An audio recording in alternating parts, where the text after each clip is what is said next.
वंदे मातरम विद्यार्थी मित्रों, केम छो? मजामां?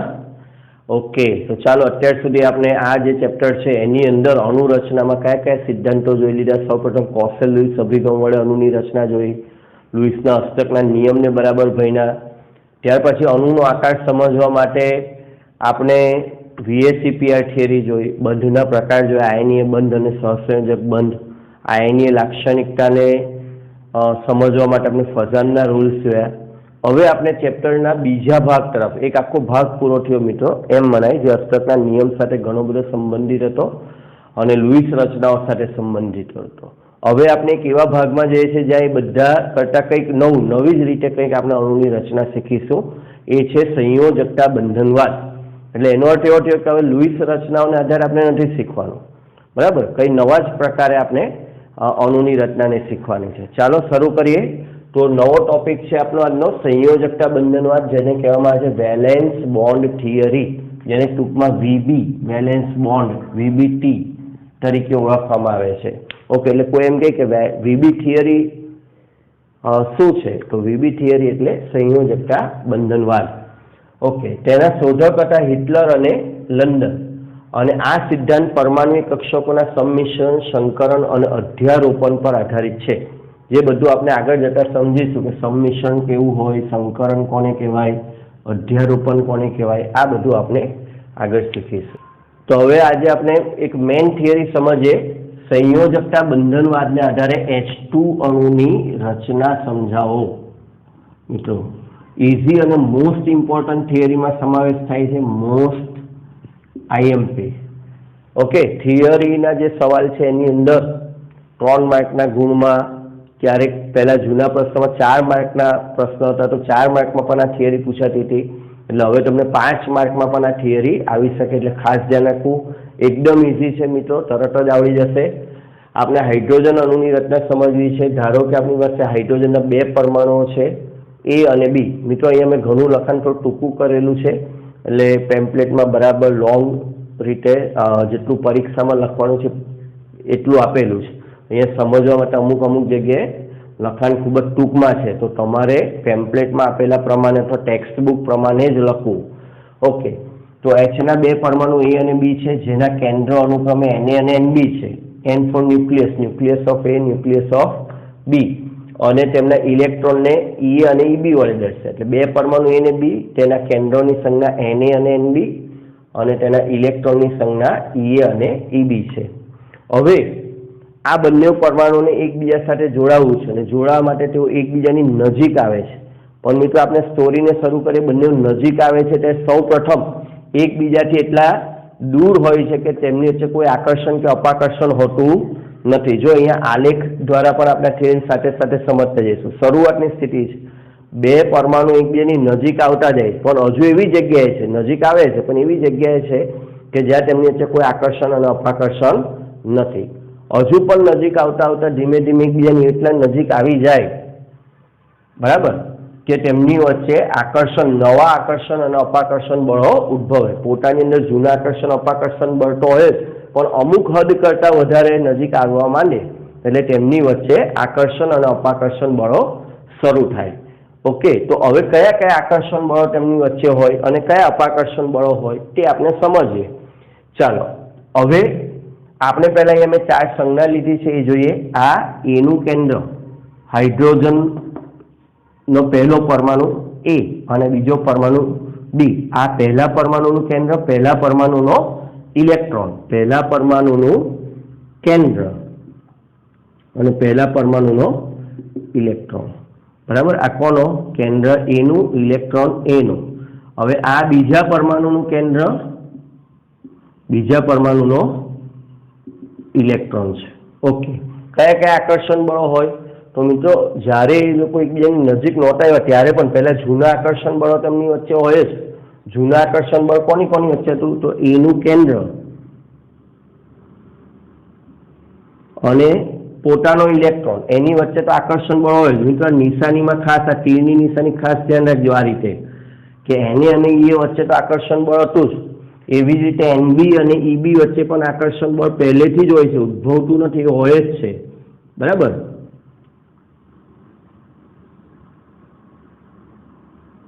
તો આ જૂના આકર્ષણ બળની વાત થઈ, જૂનું આકર્ષણ બળ. હવે જ્યારે અમુક અંતરથી નજીક આવી જશે, અમુક અંતરથી નજીક આવશે એટલે તેમની વચ્ચે નવું આકર્ષણ બળ ઉત્પન્ન થશે. એ નવું આકર્ષણ બળ કયું હશે?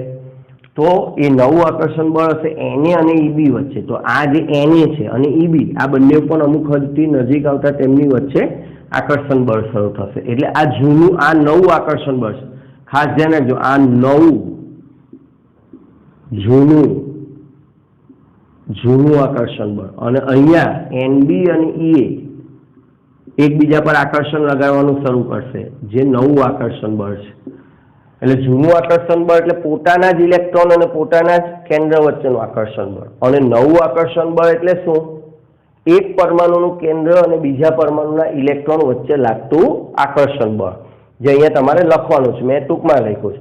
જૂનું આકર્ષણ બળ એટલે પોતાનું જ કેન્દ્ર અને પોતાના જ ઇલેક્ટ્રોન વચ્ચેનું આકર્ષણ બળ. નવું આકર્ષણ બળ એટલે એક પરમાણુનું કેન્દ્ર અને બીજા પરમાણુના ઇલેક્ટ્રોન વચ્ચે ઉદ્ભવતું આકર્ષણ બળ, જે નવું આકર્ષણ બળ છે. ઓકે, ચાલો આકૃતિ કેવી રીતે દોરી છે ધ્યાન રાખજો. પરીક્ષામાં પણ ધ્યાન રાખવું, જૂનું નવું, નિશાનીઓ અલગ કરવી. આ તીરની નિશાની એક્સ જેવું લાગે પણ એકબીજા તરફ તીરની નિશાની છે, એ આકર્ષણ બતાવે છે. ઓકે, અપાકર્ષણ બળોની વાત કરીએ તો અપાકર્ષણ બળો કોની કોની વચ્ચે હોય? સમાન વીજભાર અપાકર્ષણ બળ. અપાકર્ષણ બળ કોની વચ્ચે હોય? સમાન વીજભાર. સિમ્પલ. તો ઇલેક્ટ્રોન વચ્ચે અપાકર્ષણ હોય, કેન્દ્ર વચ્ચે અપાકર્ષણ હોય. તો જ્યારે બંને આ જ આકૃતિમાં આ આકર્ષણ બળોની આકૃતિ છે. હવે એમાં જ અપાકર્ષણ બળો પણ હોય, સાથે જ હોય આકર્ષણ અપાકર્ષણ બળ. તો આ જે ઇલેક્ટ્રોન અને આ જે ઇલેક્ટ્રોન છે, આ બંને વચ્ચે શું થતું હોય છે? અપાકર્ષણ બળ. એટલે આ રીતે જોજો, તીર બતાવ્યા છે ચોપડીમાં, બરાબર, વિરુદ્ધ એકબીજાને ધક્કો મારે છે. એવી જ રીતે Na અને Nb, આ જે Na અને Nb છે એકબીજાને વિરુદ્ધ દિશામાં, એટલે તીરની નિશાનીના જ માર્ક લેવાના છે મિત્રો. તીરની નિશાની નહીં હોય, માર્ક નહીં મળે આકૃતિના. ઓકે, એટલે ધ્યાન રાખજો, આ એકબીજાથી દૂર ધકેલે છે. તો સિમ્પલ, આ તો બહુ સામાન્ય જ્ઞાન છે. અપાકર્ષણ બળો, બે પરમાણુના ઇલેક્ટ્રોન વચ્ચે અપાકર્ષણ બળ હોય ને બે પરમાણુના કેન્દ્રો વચ્ચે અપાકર્ષણ બળ હોય, જે ના લીધે તો એકબીજાથી દૂર થાય. હવે આકર્ષણ બળનું કામ શું હોય? સિમ્પલ, આકર્ષણ બળ બે પરમાણુને નજીક લાવવાનું કામ કરી રહ્યા હોય અને અપાકર્ષણ બળ બે પરમાણુને એકબીજાથી દૂર ધકેલવાનું કામ કરી રહ્યા હોય. તો અહીંયા બે પરમાણુ એકબીજાની નજીક, આકર્ષણ બળને લીધે નજીક પણ આવે છે, અપાકર્ષણ બળને લીધે દૂર પણ થાય છે. તો અહીંયા આપણને કન્ફ્યુઝન થાય. પરિણામી શું હશે? નજીક આવશે કે દૂર જશે કે જ્યાં હશે ત્યાંના ત્યાં જ રહેશે? તો આના માટે વૈજ્ઞાનિકોએ પ્રયોગો કર્યા અને પ્રયોગોની શું સાબિતી મળે છે એ જોઈએ. પ્રાયોગિક સાબિતી દર્શાવે છે કે આકર્ષણ બળોની માત્રા અપાકર્ષણ બળોની માત્રા કરતા વધુ હોય છે. શું સાબિતી મળે છે મિત્રો? આકર્ષણ બળોની માત્રા અપાકર્ષણ બળોની માત્રા કરતા વધુ હોય છે. હવે આકર્ષણ બળ વધુ હોય, અપાકર્ષણ બળ ઓછું હોય છે એવું પ્રાયોગિક રીતે સાબિત થયું. તો પરિણામ શું આવશે આપણે જાણીએ. આકર્ષણ બળ વધારે છે એટલે પરમાણુ એકબીજાની નજીક જશે. જેમ જેમ આકર્ષણ નજીક જશે તેમ તેમ વધારે ને વધારે આકર્ષણ બળ ઉત્પન્ન થશે મિત્રો. જોજો, જેમ જેમ આ નજીક જતા જાય. હવે ઉર્જાનો શું નિયમ છે? આકર્ષણ વધે, ઉર્જા ઘટે. આકર્ષણ, આ હું વધારાની વાતો સમજવા માટે લખું. આકર્ષણ વધે, ઉર્જા ઘટે. એટલે જેમ જેમ નજીક, અહીંયા આલેખ જોતા જજો. હવે જેમ જેમ એકબીજા નજીક જવાનું શરૂ કર્યું તેમ તેમ આ ઉર્જા ઘટતી ગઈ. અહીંયા શૂન્યથી શરૂઆત થઈ મિત્રો, ખાસ ધ્યાન રાખજો. આલેખમાં પણ તમારે 5 માર્કનો પ્રશ્ન આવ્યો તો એક વસ્તુના માર્ક હશે, અડધો માર્ક, ત્યારે બધાના જ માર્ક ગણાશે. બધું લખેલું હોવું જોઈએ. આ 0, ઉર્જા અહીંયા 0 છે. આંતરકેન્દ્રીય અંતર, બે વચ્ચેનું અંતર. હવે અહીંયાથી શરૂઆતમાં ઉર્જા 0 હતી, હવે 0 કરતાં ઘટે છે. આકર્ષણ વધે, ઉર્જા ઘટે, એટલે ઘટે અને ઉત્પન્ન થાય છે. ઉત્પન્ન થાય છે એટલે માઇનસ હોય. ઉત્પન્ન થાય ઉર્જા આપણે આગળ પણ શીખવેલું, એટલે માઇનસ હોય. ચોપડીમાં અહીંયા ભૂલથી માઇનસ દર્શાવાયું નથી, ધ્યાન રાખજો. ખાલી 435.8 લઈ. તો ઉર્જા ઘટતી જાય. જેમ જેમ વધારે નજીક આવે તેમ ઘટતી જાય. તો આપણને એમ થાય છેલ્લે કેટલી હદ સુધી નજીક આવે, ક્યાં સુધી નજીક આવે? તો બંને પરમાણુ એટલી હદ સુધી નજીક જાય છે કે જ્યારે આકર્ષણ બળ અને અપાકર્ષણ બળો સંતુલિત થાય. મિત્રો નજીક આવતા જ એટલે બે વસ્તુ થતી જાય. આકર્ષણ બળો વધતા જાય, તો એવી રીતે અપાકર્ષણ બળો પણ વધતા જાય. આકર્ષણ બળો પણ વધતા જાય, અપાકર્ષણ બળો પણ વધતા જાય. પણ એક સમય એવો આવે, અહીંયા જોજો, અહીંયા ખાસ આકૃતિમાં, કે અહીંયા આકર્ષણ બળ અને અપાકર્ષણ બળની માત્રા સમાન થાય. હવે જો આનાથી આગળ જવાનો પ્રયત્ન કરે તો આ ગ્રાફ એકાએક ઉપર ચાલ્યો જાય. ઉપર ચાલ્યો જાય એટલે શું છે? ઉપર જવાનો ઉર્જા એકાએક વધે. ઉર્જા વધે એ શેની નિશાની છે? ઉર્જા ક્યારે વધે? અપાકર્ષણ થાય, અપાકર્ષણ ઉર્જા વધે. એટલે જો હવે વધારે નજીક આવવાનો પ્રયત્ન કરે, હવે વધારે નજીક આવવાનો પ્રયત્ન કરે તો કેન્દ્ર અને ઇલેક્ટ્રોન વચ્ચેનું જે અપાકર્ષણ બળ છે એકદમ વધી જાય, આકર્ષણ કરતા પણ વધી જાય. એટલે પાછા બે પરમાણુ એકબીજાથી સ્પ્રિંગ જેવી સ્થિતિ થાય મિત્રો. બહુ નજીક આવી જાય, અપાકર્ષણ પાછું દૂર ધકેલે, આકર્ષણ પાછું નજીક લાવે. આમ કરતા ધીમે જેમ સ્પ્રિંગ છોડી દઈએ અને થોડીક વાર રહીને અમુક અંતર સ્થાયી થાય, ત્યારે સ્પ્રિંગ સ્થાયી થાય જ્યાં આકર્ષણ અપાકર્ષણ સરખા થઈ જાય. એવી જ રીતે અહીંયા પણ આ એવી જગ્યા છે કે જ્યાં આકર્ષણ અને અપાકર્ષણ બળો સંતુલિત થઈ જાય. અને આ બાજુ જશે તો આકર્ષણ બળ વધારે હશે અને આ બાજુ આવશે તો અપાકર્ષણ બળ વધારે હશે. એટલે આ જગ્યાએ આકર્ષણ બળ ઇઝ ઇક્વલ ટુ અપાકર્ષણ બળ. અહીંયા પ્રણાલી ન્યૂનતમ ઉર્જા પ્રાપ્ત કરે. અહીંયા આ ખાસ ધ્યાન રાખજો, રેડ પેનથી એટલા માટે લખ્યું છે અણુની રચના થાય ત્યારે ઉર્જા કેવી હોય? અણુની રચના થાય ત્યારે પ્રણાલીની ઉર્જા એટલે કે પ્રણાલી એટલે અહીંયા અણુની ઉર્જા ન્યૂનતમ થાય. મિત્રો પરમાણુ શા માટે અણુ બનાવે? આ આપણો પાઠનો શરૂઆતનો પ્રશ્ન હતો કે પરમાણુ એકલા કેમ નથી રહેતા? પરમાણુ અણુ શા માટે બનાવે? તો કે પરમાણુઓમાંથી અણુ બનવાને કારણે ઉર્જા ઘટે છે. ઉર્જા ઘટે, સ્થિરતા વધે. ફરી પાછો નિયમ આપણો જૂનો, ઉર્જા ઘટે, સ્થિરતા વધે અને વિશ્વમાં રહેલા દરેક ઘટકો અણુ, પરમાણુ, આયન, સજીવ, નિર્જીવ બધાને શું પ્રાપ્ત કરવું છે? ગ્રહો, ઉપગ્રહો કે નાનામાં નાના જીવજંતુઓને બધાને સ્થિરતા પ્રાપ્ત કરવી છે. એટલે પરમાણુઓ ભેગા મળીને અણુ બનાવે છે, કારણ કે એના કારણે એમની ઉર્જા કેવી થાય છે? ઘટે છે. અને અણુ એક એવી રચના છે જેમાં પરમાણુ ભેગા મળીને ન્યૂનતમ ઉર્જા પ્રાપ્ત કરે છે. ઓકે. અને પછી અમુક ચોક્કસ અંતર રાખીને એકબીજા સાથે અણુની રચના કરેલી, અમુક ચોક્કસ અંતરે તેઓ એકબીજા માટે કાયમી જોડાઈ જાય. આ અંતરને આપણે બંધ લંબાઈ કહીએ છીએ. H2 અણુમાં બંધ લંબાઈ 74 પિકોમીટર છે મિત્રો. ઓકે. કેટલીક વાર 74ની જગ્યાએ 75 પિકોમીટર પણ લખેલું આવી જાય તો એ સરખું જ માનજો. અમુક રેફરન્સ બુકમાં 75 હોય છે. હવે આ બંધ રચાય ત્યાર સુધીમાં 435.8 કિલો જૂલ પ્રતિ મોલ જેટલી ઉર્જા છૂટી પડે છે. અહીંયા જો બતાવ્યું છે આ જે ઉર્જા છે 0 ઘટતી જ્યારે અહીંયા થઈ જાય ત્યારે -435.8. ચોપડીમાં અમને મેં કીધું એમ ખાલી 435.8 છે, ભૂલ છે. -435.8 કિલો જૂલ, માઇનસનો અર્થ થાય છૂટી પડે છે, જે 1 મોલ અણુના વિયોજન માટે જરૂરી છે. એટલે અહીંયા અણુ રચાઈ ગયો. હવે પાછા તમારે આનાથી રિવર્સ જવું હોય એટલે H2 માંથી H ને છૂટો પાડવો હોય, તો શું કરવું પડે? તો ત્યારે આપણે આ 435.8 કિલો જૂલ પ્રતિ મોલ ઉર્જા આપવી પડે. ઓકે મિત્રો, જેને આપણે કહીશું બંધ એન્થાલ્પી. તો અહીંયા થિયરી પૂરી થાય છે. એકદમ ઇઝી થિયરી છે અને પરીક્ષામાં પૂછાય ત્યારે મોટેભાગના વિદ્યાર્થીઓ સારી રીતે લખે છે. પણ મિત્રો મોટાભાગના માર્ક આકૃતિમાં કપાય છે, બરાબર? એટલે આકૃતિમાં તમે ગમે તેમ દોરી દેશો માર્ક નહીં મળે. જો 5 માર્કના પ્રશ્નમાં આવ્યા તો એ અડધો અને અડધો 1.5 માર્ક તો આકૃતિનો જ હશે ને. એક પણ ભૂલ આકૃતિમાં મળી એટલે આકૃતિનો માર્ક્સ નહીં મળે, એ ધ્યાન રાખજો. ઓકે. 3 માર્ક્સ હશે તો આકૃતિનો 1 માર્ક કરી દઈશું, 2 માર્ક લખાણના. ચાલો લખી લો તમે.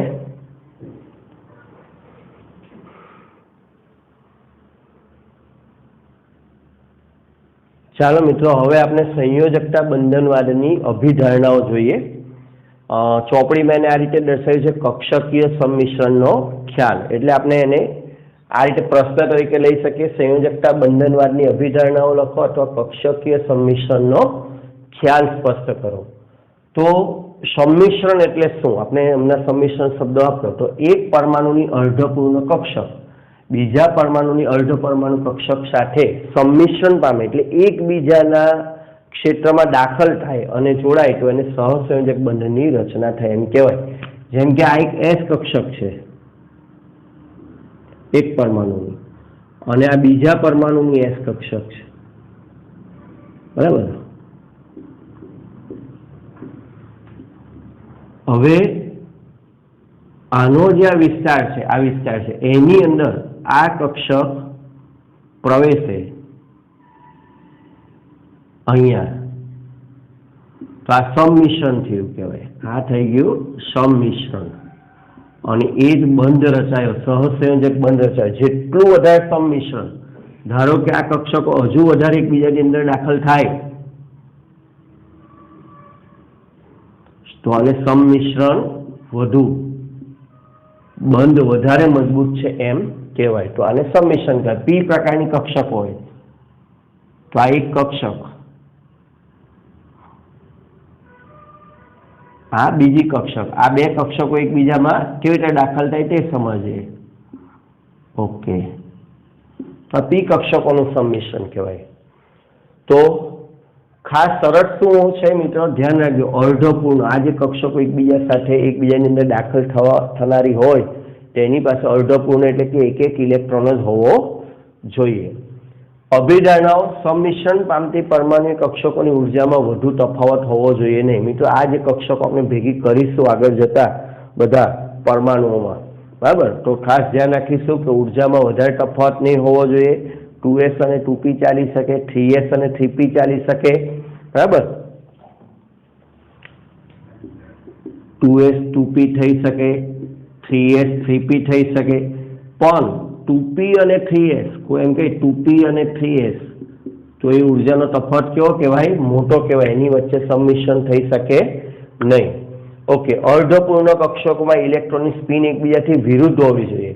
એટલે આ જે બે કક્ષકો એકબીજા સાથે ભેગી મળવાની છે, જો આની અંદર આપણે એમ કહીએ કે સમઘડી દિશામાં ઇલેક્ટ્રોન ભ્રમણ કરતો હોય તો આની અંદર મિત્રો વિષમઘડી દિશામાં ઇલેક્ટ્રોન ભ્રમણ કરતો હોવો જોઈએ. આ પણ એક અગત્યની શરત છે, કારણ કે તો જ પાઉલીના સિદ્ધાંતનું પાલન થાય. પછી આ કક્ષકો ભેગી મળીને આગળ જતાં આપણે જોઈશું કે એક બની જાય અને તેમાં રહેલા ઇલેક્ટ્રોન એકબીજાની સ્પિનને પરસ્પર એકબીજાની જે ચુંબકીય ચાક માત્રા છે એને નષ્ટ કરતા હોવા જોઈએ, જેથી સ્થિરતામાં વધારો થાય. યોગ્ય માત્રામાં સંમિશ્રણ થાય. યોગ્ય માત્રામાં સંમિશ્રણ થવું જરૂરી છે મિત્રો. એવું નહીં કે ઘણીવાર શું થાય કે સંમિશ્રણ એટલે આટલું ટચ કર્યું તો આને સંમિશ્રણ કહી શકાય નહીં. સંમિશ્રણ, જેટલું સંમિશ્રણ વધુ એટલો બંધ વધુ પ્રબળ. એટલે જેમ બને તેમ આ બંને એકબીજાની નજીક આવવા જોઈએ ને વધુ એકબીજાની અંદર દાખલ થવા જોઈએ, બરાબર. તો આ આપણો 2 માર્કનો પ્રશ્ન થઈ ગયો, સંયોજકતા બંધનવાદની અભિધારણાઓ. ઇઝી પ્રશ્ન છે. ઓકે, હવે બીજો છે પરમાણ્વીય કક્ષકોનું સંમિશ્રણ સમજાવો. મિત્રો અહીંયા ઘણા ગૂંચવાઈ જાય. જોજો, આ કક્ષકીય સંમિશ્રણનો ખ્યાલ તો અભિધારણા છે, અને આ છે પરમાણ્વીય કક્ષકોનું સંમિશ્રણ સમજાવો. ચાલો ધ્યાન રાખજો, આ પ્રશ્ન પણ 2 માર્કમાં જ આવે છે. 2 માર્ક કે 3 માર્કમાં કોઈક વાર પૂછાઈ શકાય, બરાબર. જો 2 માર્કમાં આવે તો તમારે લાંબુ વર્ણન લખવાની જરૂર નથી, માત્ર આકૃતિઓ દોરીને તમે ટૂંકમાં સમજાવી શકો. 3 માર્કમાં આવે તો અહીંયા મેં જે લખ્યું છે તો પેમ્પલેટમાં જે આપ્યું છે એ પ્રકારે લખો. જ્યારે 2 પરમાણુ એકબીજાની નજીક આવીને બંધ બનાવે ત્યારે થતું આવું સંમિશ્રણ ધન, ઋણ કે શૂન્ય હોઈ શકે. આપણે જે સંમિશ્રણની વાત કરી એ ધન પણ હોઈ શકે, ઋણ પણ હોઈ શકે અને શૂન્ય પણ હોઈ શકે. કેવી રીતે નક્કી થાય? તો કે તેનો આધાર તરંગ વિધેયની સંજ્ઞા અને દિક વિન્યાસની દિશા પર હોય છે. મિત્રો કક્ષકો આપણે ડ બ્રોગલીનો નિયમ સમજીને આવ્યા. હવે ઇલેક્ટ્રોન તરંગ સ્વરૂપે ગતિ કરે છે, એટલે દરેક ઇલેક્ટ્રોનને એક તરંગ વિધેય હોય છે. તો આ તરંગ વિધેયની સંજ્ઞા અને સામસામે જે કક્ષકોની ગોઠવણી, દિક વિન્યાસ, એનો ગુજરાતી શબ્દ કરો તો ગોઠવણી, કક્ષકો જે એકબીજા સામે આવી જોઈએ, જે હું અહીંયા તમને સમજાવીશ, એનો દિક વિન્યાસ કેવો છે તેની પર આધારિત છે, કેવું સંમિશ્રણ થશે તે. ઓકે, અહીંયા એક બાબત ખાસ ધ્યાન રાખવાની છે. આપણે જ્યારે નીચે ભણીશું ત્યારે પ્લસ માઇનસ સંજ્ઞાઓનો અમને ઉપયોગ કરીશું. તો એ પ્લસ માઇનસ સંજ્ઞાઓ એ તરંગ વિધેયની સંજ્ઞા છે. વીજભાર, તરંગ વિધેયની સંજ્ઞાને વીજભાર સાથે સંબંધ નથી, બરાબર. એટલે હું અહીંયા લખીશ પ્લસ પ્લસ, 2 નજીક આવે તો એમ નહીં થવું જોઈએ કે પ્લસ પ્લસ તો સર અપાકર્ષણ થાય ને નજીક કેમ આવે. તો એ મુદ્દો સંયોજકતા બંધનવાદમાં અત્યારે મુદ્દો આવતો નથી. અહીંયા તરંગ વિધેયની સંજ્ઞાથી આપણે સમજવાનું છે, વીજભારોથી સમજવાનું નથી. અને તરંગ વિધેયની સંજ્ઞાને વીજભાર સાથે કંઈ લેવા દેવા નથી, એ સંભાવનાઓ દર્શાવતી સંજ્ઞા છે. ઓકે, ચાલો. તો ધન સંમિશ્રણ એટલે શું? તો કે જે તરંગ વિધેયો છે એકબીજા સાથે ભેગા થવાના છે, કક્ષકો જે ભેગી થવાની છે એમાં તરંગ વિધેયની સંજ્ઞા સમાન હોય અને સમાન દિક વિન્યાસ હોય, બરાબર મિત્રો. દિક વિન્યાસમાં તમને થોડો ગૂંચવણ થશે, પણ હું અહીંયા ઉદાહરણથી સમજાવીશ ત્યારે ખ્યાલ આવશે. ઋણ સંમિશ્રણ એટલે સંજ્ઞા વિરુદ્ધ થઈ જાય, બરાબર, અને પણ દિક વિન્યાસ તો બંનેનો સમાન જ હોય. અને શૂન્ય સંમિશ્રણ એટલે અસમાન દિક વિન્યાસ. અત્યારે ટેક્સ્ટબુકમાં ઋણ સંમિશ્રણ શૂન્ય સંમિશ્રણ વિશે લખ્યું નથી, માત્ર ધન સંમિશ્રણની એક લીટી લખી છે, પણ મેં સમજવા માટે તમારે વધારે લખ્યું છે. આમ તો આકૃતિઓથી જ વધારે ખબર પડશે. ઓકે, ચાલો આકૃતિઓને સમજીએ. ધન સંમિશ્રણ મિત્રો, હવે ધન સંમિશ્રણ એટલે ધારો કે એક પી કક્ષક, આ પી પ્રકારની કક્ષક છે અને એસ પ્રકારની કક્ષક છે. તો પી પ્રકારની કક્ષકનો પ્લસ માઇનસ, અને આ એસ તો કાં તો પ્લસ જ હોય કાં તો માઇનસ હોય. એસ જે છે એસ આખું કાં તો પ્લસ હોય કાં તો માઇનસ હોય, એમાં પ્લસ માઇનસ બે ભાગ હોતા નથી. તો પીમાં પ્લસ માઇનસ બે એને પિંડક કહેવાય. નાના લોબ માં એક લોબ પ્લસ સંજ્ઞાવાળો હોય, બીજો લોબ માઇનસ સંજ્ઞાવાળો હોય, તો પ્લસ પ્લસ ભેગા થાય તો ધન સંમિશ્રણ. આનો પ્લસ, ઓકે, ને આનો માઇનસ, આ માઇનસ તો અહીંયા કરવાનું પ્લસ, નિશાનીઓમાં ધ્યાન રાખવું. તો આ થઈ ગયું ઋણ સંમિશ્રણ. એટલે સમાન સંજ્ઞાઓ ભેગી થાય તરંગ વિધેયની તો ધન સંમિશ્રણ, વિરુદ્ધ સંજ્ઞા ભેગી થાય તો એને ઋણ સંમિશ્રણ. મિત્રો દિક વિન્યાસની વાત હજુ પણ હું પછી કરીશ, કારણ કે શૂન્ય સંમિશ્રણમાં તમને સમજાશે કે દિક વિન્યાસ શું છે, યોગ્ય દિક વિન્યાસ. ઓકે, હવે બીજું જે આકૃતિ દોરવામાં ધ્યાન રાખવાનું છે તે બાબત મિત્રો, અહીંયા જો આ ઝેડ અક્ષ દર્શાવી, આકૃતિ દોરતી વખતે સૌથી પહેલા આ જે આડી લાઈન કરેલી છે ઝેડ અક્ષ છે. ખાસ ધ્યાન રાખજો, જે હવે હું કહું છું કેમેસ્ટ્રીમાં એક્સ વાય અને ઝેડ આ ત્રણ અક્ષ પર જુદી જુદી કક્ષક ગોઠવાયેલી હોય તો કઈ અક્ષ મુખ્ય ગણાય, એક્સ અક્ષ, વાય અક્ષ કે ઝેડ અક્ષ? તો કેમેસ્ટ્રીમાં ઝેડ અક્ષને મુખ્ય અક્ષ ગણવામાં આવે છે. આગળ બધી જ જગ્યાએ હવે જ્યારે આપણે વાત કરીશું તો ઝેડ અક્ષને મુખ્ય અક્ષ ગણીશું. આ નિયમને ધ્યાન રાખજો. એટલે કે પી ઝેડ કક્ષક, ઝેડ અક્ષ પર જે કક્ષકો આવેલી છે તે વધારે સંમિશ્રણ પામે છે. બરાબર, જેમના સિગ્મા અને પાઇબંધમાં આપણે વધારે ડિટેલમાં સમજીશું. અત્યારે ખાલી એટલું યાદ રાખો, ઝેડ અક્ષ એ મુખ્ય અક્ષ કહેવાય. ઓકે, તો અહીંયા ઝેડ અક્ષ પર આ જે કક્ષક પી પ્રકારની બતાવી છે એ ઝેડ અક્ષ પર જ ગોઠવાયેલી છે. ઝેડ અક્ષ પર એટલે એનું નામ છે પી ઝેડ. એટલે પી ઝેડ અને એસ નું સંમિશ્રણ છે. ઓકે, સમાન નિશાની ધન, વિરુદ્ધ નિશાની ઋણ સંમિશ્રણ. મિત્રો હવે ઝેડ અક્ષને લંબ એક્સ અને વાય અક્ષ કક્ષકો કેવી રીતે ગોઠવાયેલી હોય, ચાલો આને હું ઝેડ કહું. બરાબર, તો આની પર જે કક્ષક ગોઠવાયેલી છે પી ઝેડ, તો આ રીતે જે ગોઠવાયેલી છે કઈ હશે, પી એક્સ, અને આ રીતે જે ગોઠવાયેલી હશે એ કઈ હશે, પી વાય. ફરીથી આ પી ઝેડ છે, આ પી ઝેડ છે. બરાબર, તો આને લંબ એટલે આ એક્સ, કોઈ પણ એક્સ કે વાય લઈ શકીએ. તો આને એક્સ માની લે, તો આની પર પી એક્સ, અથવા તો આમ દર્શાવે તો આ પી વાય. એક્સ કે વાય તમે તમારી મરજી મુજબ લઈ શકો. ઝેડ મુખ્ય છે, ધ્યાન રાખવાનું. તો ઝેડને લંબ, અહીંયા પણ મારે લખવામાં ભૂલ થઈ છે, ઝેડને લંબ એ પી એક્સ. ઓકે મિત્રો, તો થોડું કરેક્શન કરી દઈએ. આ ઝેડ અક્ષ છે તો એને લંબ, જેમને બતાવ્યું તેમ આ જે છે પીએક્સ કક્ષકો છે. ઓકે, અને પછી આ જે છે બીજી આકૃતિ એ આ રીતની ઝેડ ને લંબ જે છે, આ ઝેડ છે એને લંબ અંદર પણ નથી, અંદર જતી એટલે આપણે અહીંયા ક્રોસ દર્શાવીએ, એ પીવાય છે. ઓકે, તો હવે નિશાની ધન, મારે ધન સંમિશ્રણ બતાવું છે, પીએક્સ વચ્ચે તો પ્લસ પ્લસ ભેગા થાય, માઇનસ ભેગા થાય. ઓકે, ઋણ સંમિશ્રણ બતાવવું છે તો એકનો પ્લસ, એકનો માઇનસ પ્લસ, આ રીતે બતાવી શકાય. એ જ રીતે ઝેડ અક્ષને લંબ બીજી વાય કક્ષક એટલે આ રીતની ફરીથી, તો એમાં પણ પ્લસ પ્લસ ભેગા થાય, ધન સંમિશ્રણ, માઇનસ ભેગા થાય, ઋણ સંમિશ્રણ, પ્લસ માઇનસ પ્લસ ભેગા થાય, એ તમારું થઈ ગયું ઋણ સંમિશ્રણ. ઓકે, હવે મિત્રો શૂન્ય સંમિશ્રણની વાત અને દિક વિન્યાસ, યોગ્ય દિક વિન્યાસ, અયોગ્ય દિક વિન્યાસ. સમાન દિક વિન્યાસ અથવા સમાન કરતા અહીંયા એને કહીએ વધારે સારી રીતે શબ્દ લખીએ તો યોગ્ય દિક વિન્યાસ એમ કહેવાય, અને આ કહેવાય અયોગ્ય દિક વિન્યાસ. ચાલો આનાથી સમજાવ તો તમને વધારે સારી સમજ પડશે. તો યોગ્ય દિક વિન્યાસ, અહીંયા મિત્રો આ જે દિક વિન્યાસ છે એસ કક્ષક, જોજો સમજો એ એક મિનિટ. ઓકે, આ એસ કક્ષક છે અને આ મારી પાસે પી કક્ષક છે. તો આ બંને પી ઝેડ કક્ષક છે, તો એકબીજાની નજીક આવીને એકબીજામાં સંમિશ્રણ પામી શકશે, એકબીજાની અંદર દાખલ થઈ શકશે. અહીંયા આની પણ ઇલેક્ટ્રોન મળવાની સંભાવનાનો વિસ્તાર છે, આની પણ અહીંયા પી કક્ષક આ રીતે છે, ઇલેક્ટ્રોન મળવાની સંભાવના વધુ છે. એટલે બે ઇલેક્ટ્રોન મળવાની સંભાવના વાળા ભાગ ભેગા થયા એટલે એને યોગ્ય દીક વિન્યાસ કહેવાય. ચાલો હવે અયોગ્ય દીક વિન્યાસ સમજીશું એટલે આપણને આ બેની કમ્પેરિઝનની ખબર પડશે. ઓકે, આ S કક્ષક છે અને આ P કક્ષક છે.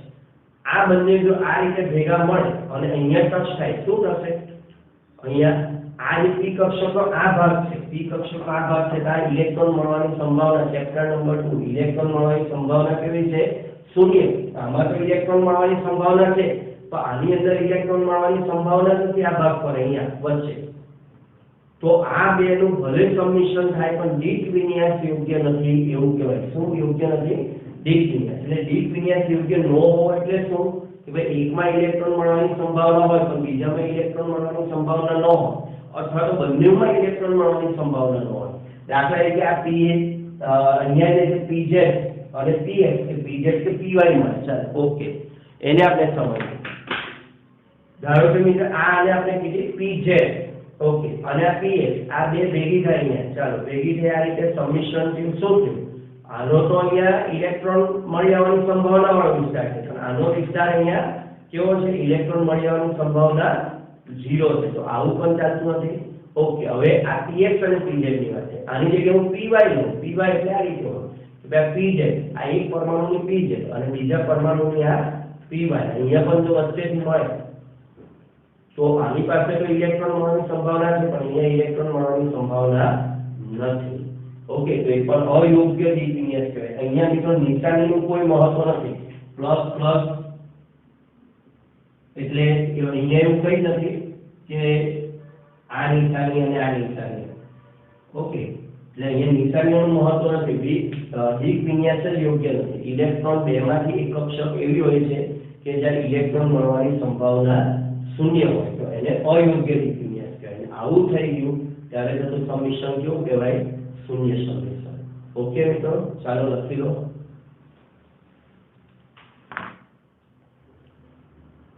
ચાલો મિત્રો, તો હવે બીજો એક વેરી મોસ્ટ ઇમ્પોર્ટન્ટ ક્વેશ્ચન આપણે સમજીએ. સિગ્મા અને પાઈ બંધ સમજાવો, અથવા તો તફાવત આપો સિગ્મા અને પાઈ બંધ, અથવા કારણ આપો પાઈ બંધ એ સિગ્મા બંધની સાપેક્ષમાં નિર્બળ હોય છે. બરાબર મિત્રો, આમાંથી કંઈ પણ પૂછાય. 3 માર્કનો પ્રશ્ન છે, મોસ્ટ ઇમ્પોર્ટન્ટ તમને કીધું પ્રમાણે, અને આગળ જતા પણ આ કોન્સેપ્ટ આપણા માટે ખૂબ જ કામનો છે. એટલે દરેક જણ અહીંયા ખાસ ધ્યાન આપે. સિગ્મા બંધ અને પાઈ બંધ મેં તફાવત સ્વરૂપે જ અહીંયા લખ્યું છે. પેમ્પલેટમાં પણ 1 2 3 4 નંબર આપ્યા છે. પહેલાનું પહેલાની સામે તફાવત, બીજા મુદ્દાનું બીજાની સામે, એ રીતે. તો પહેલો જે પરમાણુ કક્ષકોના શીર્ષ સંમિશ્રણથી બને છે. બરાબર, એટલે બંને કક્ષકો, દાખલા તરીકે S કક્ષકમાં તો કોઈ શીર્ષ એવું ખાસ તમે કહી ન શકો, પણ P કક્ષકોનું આ શીર્ષ કહેવાય. આ ભાગ શીર્ષ. તો એક કક્ષકનો શીર્ષ ભાગ બીજા કક્ષકના શીર્ષ ભાગ, એટલે આ જે જોડાણ થયું એ શીર્ષ જોડાણ થયું. એવી રીતે આ જે જોડાણ છે પણ શીર્ષ જોડાણ છે. તો શીર્ષ સંમિશ્રણથી બને છે. એટલે કે મહત્તમ સંભાવના વાળા ભાગ ભેગા થવા. શીર્ષ એટલે મહત્તમ સંભાવના વાળા ભાગ ભેગા થવા. તે પરમાણુ કક્ષકોના અક્ષ તેમાં સંમિશ્રણ પામતી પરમાણુ કક્ષકોના અક્ષ એકબીજાથી સમાંતર હોય છે. મિત્રો આની અંદર આપણે જે જોયું તે સામસામેથી કક્ષકો આવે છે, એટલે એને એમ કે અક્ષ પર રહેલી કક્ષકો એકબીજા સાથે ભેગી થાય.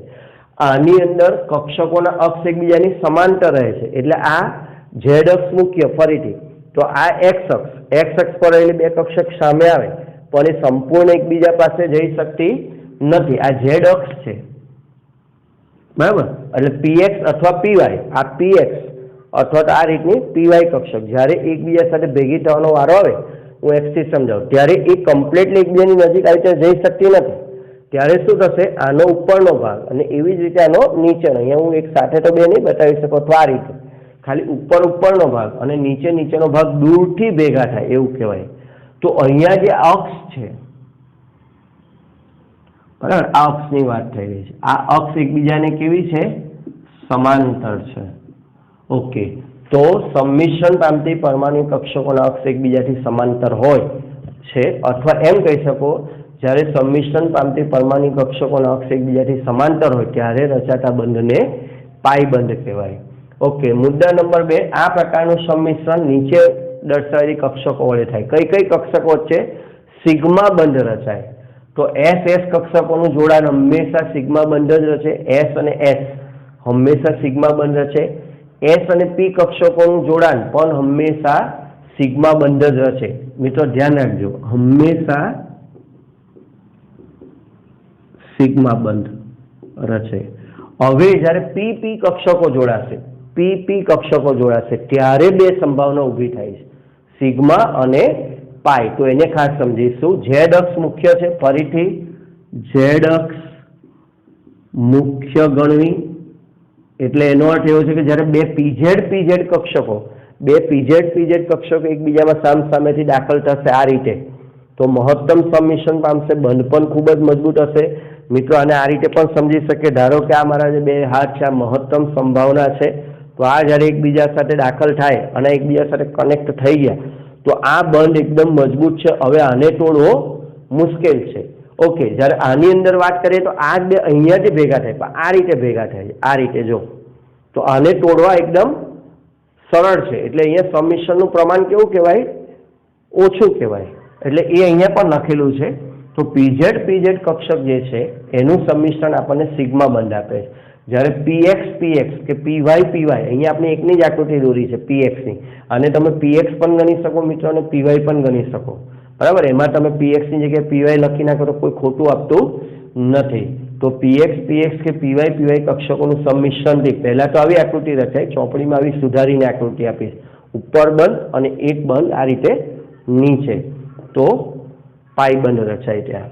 ઓકે, આ પ્રકારનું જે સંમિશ્રણ છે એને અક્ષીય સંમિશ્રણ પણ કહેવાય છે, એમસીક્યુમાં આવશે. છેડા પરનું સંમિશ્રણ પણ કહેવાય, બે છેડા ભેગા થાય છે એમ કહેવાય, બે છેડા ભેગા થાય છે. અથવા એને શીર્ષ સંમિશ્રણ તો ઉપર નામ આપેલું જ છે. ઓકે, અને બાજુમાંથી થતું સંમિશ્રણ કહેવાય, સાઈડ બાય સાઈડ ઓવરલેપિંગ. એટલે આ બે બાજુમાંથી ખાલી એકબીજાને ભેગા મળે, સામેથી નથી ભેગા મળતા, બાજુમાંથી ભેગા મળે. એટલે ખાસ આ શબ્દ યાદ રાખજો, એમસીક્યુ માટે બહુ અગત્યનો છે. નીટવાળા વિદ્યાર્થીઓ માટે આવા થિયરિટિકલ ખાસ પૂછાતા હોય. પાઈ બંધ ખાલી જગ્યા પ્રકારનું સંમિશ્રણ છે તો બાજુમાંથી થતું સંમિશ્રણ છે. સિગ્મા બંધ ખાલી જગ્યા પ્રકારનું સંમિશ્રણ છે તો અક્ષીય, શીર્ષ કે છેડા પરનું સંમિશ્રણ છે. ઓકે, આમાં સંમિશ્રણની માત્રા ખૂબ જ વધારે હોય છે કારણ કે એકબીજાથી સામે બિલકુલ દાખલ થઈ જતા હોય એકબીજામાં, એટલે સિગ્મા બંધ ખૂબ જ પ્રબળ હોય છે. જ્યારે સંમિશ્રણ અહીંયા બાજુમાંથી થતું સંમિશ્રણને કારણે સંમિશ્રણ ઓછા પ્રમાણમાં, તેથી પાઈ બંધ નિર્બળ હોય છે. ઓકે મિત્રો, તો અગત્યનો પ્રશ્ન છે, ઇઝી છે અને મોઢે પણ થઈ જશે. લખીને પ્રેક્ટિસ કરજો. ચાલો. Sigma and pi bonds. Sigma bond. Definition. The bond which is formed by end-to-end or axial overlapping of orbitals are called sigma bonds. Its bonding orbital consists of a single electron cloud symmetrical about internuclear axis. Since the overlapping along the axis is maximum, the bond formed is strong. Sigma electrons are referred as localized. Sigma bonds are less reactive. Sigma bond can have independent existence.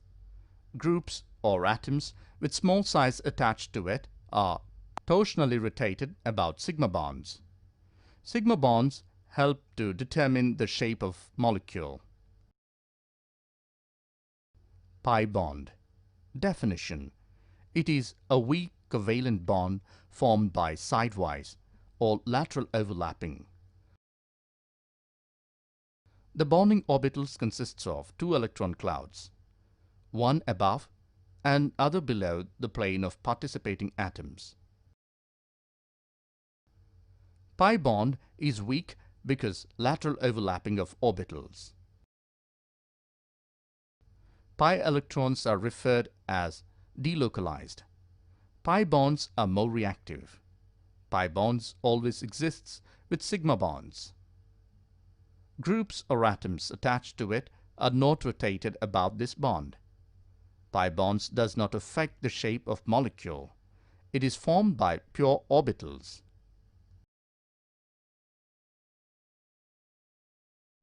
Types of overlapping of orbitals. Atomic orbitals of two atoms may overlap in two different ways. One is head-on or axial overlapping to form a sigma bond. Second one is sideways overlapping to form a pi bond. Sigma bond. When two half-filled atomic orbitals overlap along the axis, a sigma bond is formed. Example is formation of hydrogen molecule by SS overlapping. Electronic configuration of hydrogen is 1s1.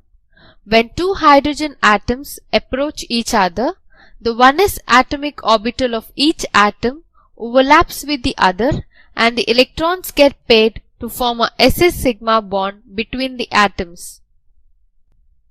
Formation of hydrogen fluoride by sp overlapping. Electronic configuration of hydrogen is 1s1. Electronic configuration of fluorine is 1s square, 2s square, 2px square, 2py square, 2pz1.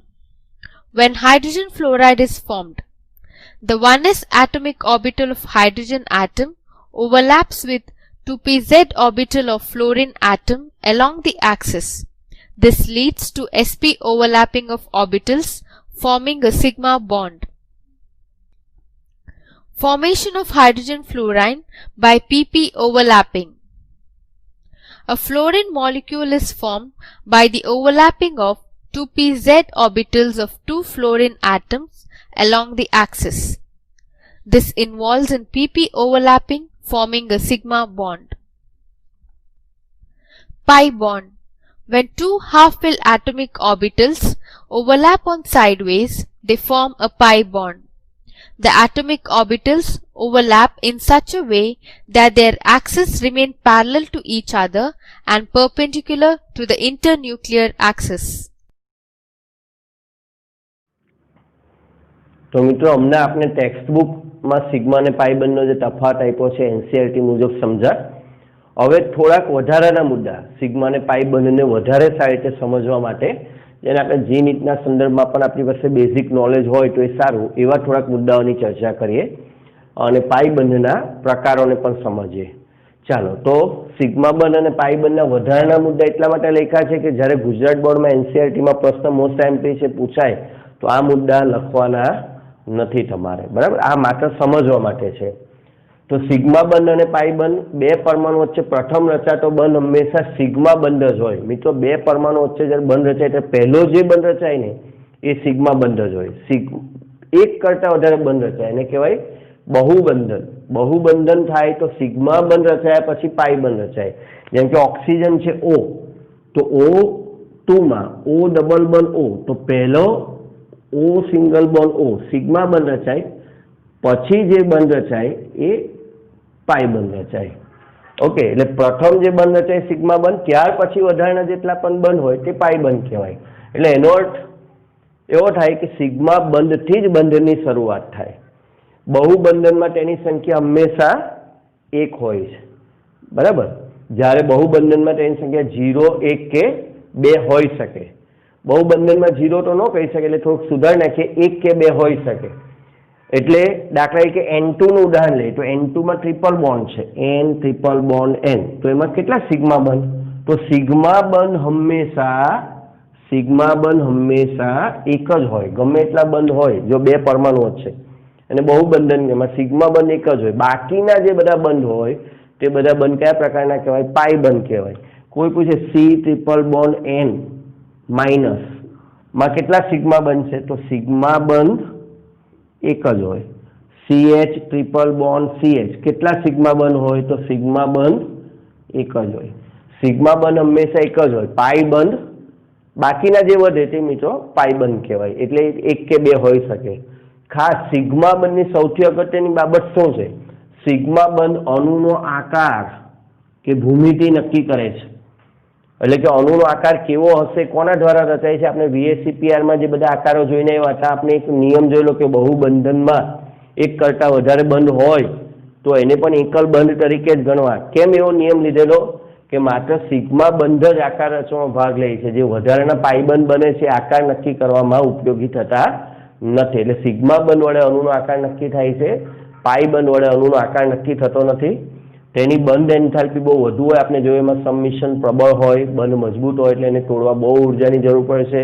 તેની બંધ enthalpy બહુ ઓછી છે, સરળતાથી તૂટે છે. બહુબંધનમાં sigma બંધ પાઈ બંધ તૂટ્યા પછી જ તૂટે અને તેને તોડવા મુશ્કેલ. ઓ અને ઓ વચ્ચેનો બંધ તોડવો છે તો પહેલા કયો બંધ તૂટશે? પહેલા પાઈ બંધ તૂટે. આ ધ્યાન રાખો, પહેલા પાઈ બંધ તૂટે, કારણ કે એને તોડવો સરળ છે. તો પહેલા પાઈ બંધ તૂટે. બહુબંધનમાં પ્રથમ પાઈ બંધ તૂટે, પછી એને તોડવો સરળ છે. પછી જરૂર પડે અને ખૂબ વધારે ઉર્જા આપો તો સિગ્મા બંધ તૂટે. સિગ્મા બંધ તૂટે એવું જરૂર નથી. ઓર્ગેનિક કેમેસ્ટ્રીમાં આપણે સિગ્મા અને પાઈ બંધ ભણીશું તો પાઈ બંધ તો બહુ સરળતાથી તૂટી જશે. જેમ કે CH2 ડબલ બંધ CH2 ઇથિન છે, એને હાઇડ્રોજન આપો તો તરત જ એક પાઈ બંધ તૂટી જાય. મિત્રો આમાં એવું નથી કે આપણે બે બંધ બતાવીએ તો નીચેનો સિગ્મા ને ઉપરનો પાઈ, એવું કંઈ નથી. ગમે તે એક સિગ્મા, ગમે તે એક પાઈ. તો આપણે માનીએ કે જે પાઈ બંધ છે એ પહેલા તૂટી જશે. સિગ્મા બંધ જે છે તે એવો જ રહેશે ને એક H આ કાર્બનમાં ઉમેરાઈ જશે અને એક H આ કાર્બનમાં ઉમેરાઈ જશે. એટલે CH3CH3 બની જાય. ઓકે, એટલે પાઈ બંધ સરળતાથી તૂટે અને પહેલા તૂટી જાય. સિગ્મા બંધનું જરૂર નથી કે તૂટે જ, બરાબર, કારણ કે એને તોડવા મુશ્કેલ છે. જો જેમ કે અહીંયા ઇથિનમાંથી ઇથેન બન્યો, સિગ્મા બંધ તૂટતો નથી. પણ બહુ પ્રબળ કોઈ પ્રક્રિયક હોય ને ઊંચું તાપમાન દબાણ હોય તો સિગ્મા બંધ પણ તૂટી શકે. ઓકે, હવે મિત્રો બીજા પર આવી જાય પાઈ બંધના પ્રકાર. આ પણ જી નીટ માટે જ છે. ગુજરાત બોર્ડમાં કોઈ થિયરી નથી, એટલે ગુજરાત બોર્ડની તૈયારી કરતી વખતે થિયરીમાંની તૈયારી કરવી નહીં.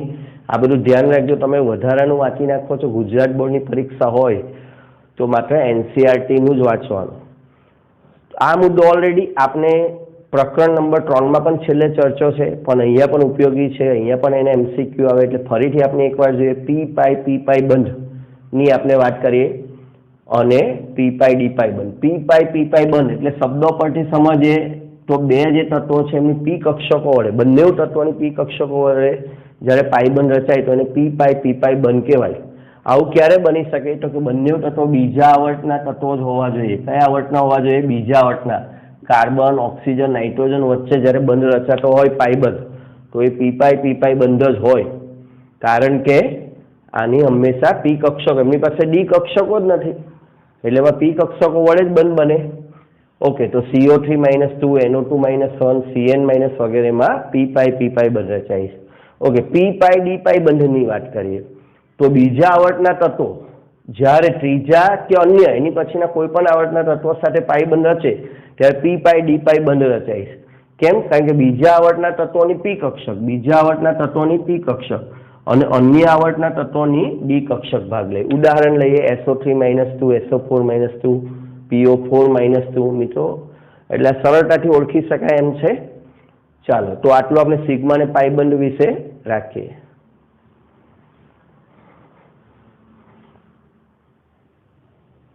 તો મિત્રો હવે આપણે સંયોજકતા બંધનવાદ અનુસાર CH4 અણુની રચના સમજાવવાનો પ્રયત્ન કરી અને જોઈએ કે શું સંયોજકતા બંધનવાદ જે આપણે સરળ સંમિશ્રણ સિદ્ધાંત ભણ્યા એના વડે CH4 ની રચના સમજાવી શકાય છે. ઓકે, ચાલો. તો કાર્બનની ધરાર સ્થિતિમાં ઇલેક્ટ્રોન રચના છે 1s2 2s2 2px1 2py1 2pz0. Okay મિત્રો, ધરાર સ્થિતિ એટલે આપણે જે આઉબાઉ પાઉલી અને હુનના નિયમથી કરીએ છીએ તે. પણ આપણે જાણીએ છીએ કે કાર્બન જે છે 4 બંધ રચે છે. બરાબર, 4 બંધ રચે છે એટલે એનો અર્થ એવો કે 4 અર્ધપૂર્ણ કક્ષક હોવી જોઈએ. એટલે આ માટે કાર્બનમાં શું બનતું હોવું જોઈએ કે કાર્બન જ્યારે પ્રક્રિયા કરે, કાર્બન જ્યારે કોઈ બંધ રચનામાં ભાગ લે ત્યારે એને 2s નો એક ઇલેક્ટ્રોન ઉત્તેજિત થઈને 2pz કક્ષકમાં જાય. 2s નો એક ઇલેક્ટ્રોન ઉત્તેજિત થાય, ઉર્જા મેળવે, ઉર્જા મેળવીને એનું સંક્રમણ થાય, બરાબર, સંક્રાંતિ થાય અને 2pz માં દાખલ થાય. એને ઉત્તેજિત સ્થિતિની ઇલેક્ટ્રોન રચના કહેવાય. એટલે કાર્બન જ્યારે બંધ બનાવે ત્યારે સ્થિતિ એને કહેવાય કાર્બનની ઉત્તેજિત સ્થિતિની ઇલેક્ટ્રોન રચના. હવે કાર્બન પાસે 1 2 3 4 અર્ધપૂર્ણ કક્ષકો છે જે 4 હાઇડ્રોજન પરમાણુની 4 1s અર્ધપૂર્ણ કક્ષક સાથે સંમિશ્રણ પામે અને 4 CH બંધ બનાવે. એટલે મિત્રો એની આકૃતિ હું આ રીતે આપી શકું. જોજો, અહીંયા આકૃતિનું બહુ મહત્વ છે, ધ્યાન આપજો. મારી પાસે આ ને હું કહું PZ કક્ષક આ થઈ ગઈ PX અને આ થઈ ગઈ PY. ઓકે મિત્રો, નામ હું આ બાજુ આપું એટલે મારે સમિશ્રણ આ બાજુ બતાવાય. ઓકે, આ PZ થઈ ગઈ. ઓકે, આ PX થઈ ગઈ અને આ PY થઈ ગઈ. હવે આ જે છે 4 હાઇડ્રોજનની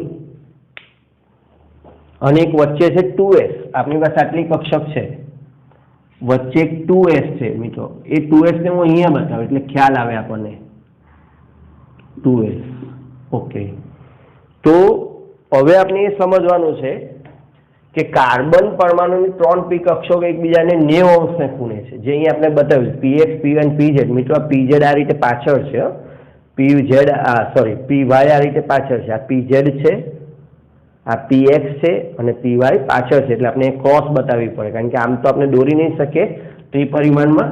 હવે 4 હાઇડ્રોજનની કક્ષકોનું સંમિશ્રણ, તો એક આ 2s સાથે હાઇડ્રોજનની 1s કક્ષકનું સંમિશ્રણ થશે. અહીંયા એક 1s કક્ષક, 1s કક્ષક અને 1s કક્ષક. તો આ રીતે 4. આ જે મિત્રો છે સંમિશ્રણ ખરેખર તો અહીંયા છે આ રીતે, પણ એ મેં અહીંયા બતાવ્યું છે. તો 4 બંધ બનવાના, 4 બંધ બને છે, એમાંથી 3 p કક્ષકો એકબીજાને 90 અંશને ખૂણે. એટલે આ જે 1, 2 અને 3 બંધ રચાયા, એમાં બંધ ખૂણો કોઈ પૂછે તો કેટલા અંશનો થાય? કેટલા અંશનો બંધ ખૂણો થાય? 90 અંશનો.